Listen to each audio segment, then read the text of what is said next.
तेजस्वी यादव पूर्णिया में जनसभा के दौरान कहा है एनडीए या इंडिया गठबंधन, यूँ कहें तो पप्पू यादव भी वहाँ से खड़े हैं और पप्पू यादव पर यूँ कहें तो साधा है निशाना तेजस्वी यादव में। तो भाई हम लोग तो शुरू से कह ही रहे हैं कि इन लोगों के गठबंधन में वो सहजता ही नहीं है, पूरा चरण बीत जाता है, इन लोगों के सहयोगी दल इनके लिए प्रचार में ही नहीं आते हैं, और जब ये प्रचार में किसी सीट पर जाते हैं तो वहीं पर इन्हीं के सहयोगी दल के साथी बागी उम्मीदवार के तौर पर निर्दलीय वहां से चुनाव लड़ रहे होते हैं। तो ऐसे में राजद, कांग्रेस और वाम दलों के बीच में कोई एकता, कोई मिला जुला कर कार्य करने की रणनीति है ही नहीं।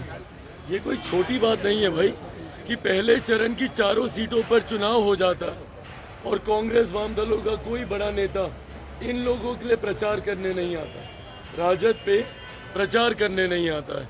और जब राजद ये अपनी सीट पर जाते हैं पूर्णिया, तो वहाँ पर कांग्रेस में नए नए शामिल हुए पप्पू यादव जी के खिलाफ ये बोलते हैं, पप्पू यादव जी इन लोगों के खिलाफ बोलते हैं। और ये कोई यहीं की बात नहीं है भाई, इनके राष्ट्रीय नेता देख लीजिए, राहुल गांधी जी को देख लीजिए, कहाँ से चुनाव लड़ रहे हैं, वायनाड से चुनाव लड़ रहे हैं। वहाँ पर इन्हीं के सहयोगी दल से एक नेत्री है जो इन्हीं के सामने चुनाव लड़ रही हैं। तो ऐसे में कांग्रेस के जब सबसे बड़े नेता के सामने ही इन्हीं के घटक दल वाम दल के द्वारा प्रत्याशी दे दिया गया है।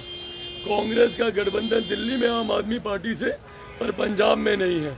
बिहार में दोनों गठबंधन में है राजद और कांग्रेस, पर यहाँ पर पहले चरण में कांग्रेस का कोई नेता इनके लिए प्रचार नहीं करता और तो और अपने प्रत्याशी पूर्णिया में इनके सामने खड़े कर देता है। तो ये जनता भी देख रही है कि ये सिर्फ स्वार्थ के लिए बनाया गया ये गठबंधन है। ऐसे में जनता कतई इन लोगों पर विश्वास नहीं करने वाली।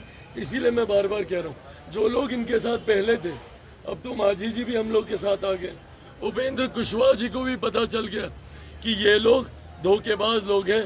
सब लोग वापस आकर एनडीए का गठबंधन मजबूत हुआ है।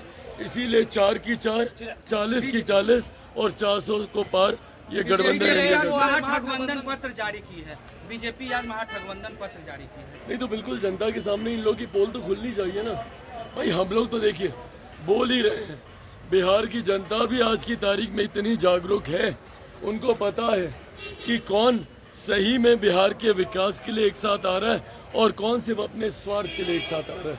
पर हाँ, ये हम सबका कर्तव्य भी बनता है कि इनकी पोल जनता के सामने हम लोग खोल के रखें। आप लोग का साथ हम लोग लेते हैं और ये पत्र सामने आया।